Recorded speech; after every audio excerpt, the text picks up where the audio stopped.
তো hello' friends, welcome to my blog. আজি আমি যাম ব্ৰহ্মপুত্ৰ নদীৰ মাজত হৈ আছে এখন নাও খেল, আৰু তাত আমি নাও খেল চাবলৈ যাম।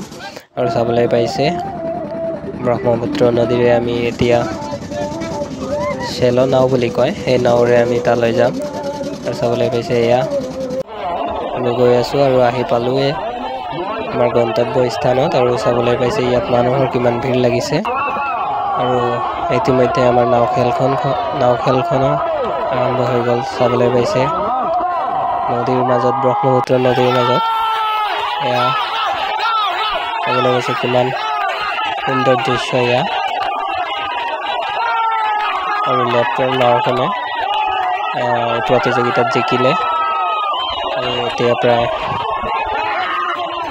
ইয়াতে প্ৰায় 5,000ৰো অধিক মানুহ। আৰু এতিয়া যিহেতু সময় সন্ধিয়া হ'বলৈ গৈ আছে, সেইকাৰণে আমি ঘৰলৈ উভতিব লাগিব। আৰু তাৰ বাবে আমি নাৱত উঠিলোঁ, আৰু নাৱত দেখাই পালে কিমান মানুহৰ ভিৰ। কিবাকে যদি ব্ৰহ্মপুত্ৰ নদীৰ মাজতে এই নাওখন ডুবি যায়, তেতিয়াহ'লে আমাৰ কি অৱস্থা হ'ব।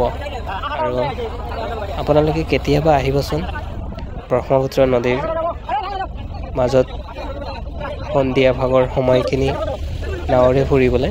তাৰ পৰা যিটো দৃশ্য উপভোগ কৰা যায়, সেই দৃশ্যটো সঁচাকৈয়ে খুব ভাল লগা। চ' আজিৰ ব্লগ এইখিনিয়ে, ধন্যবাদ।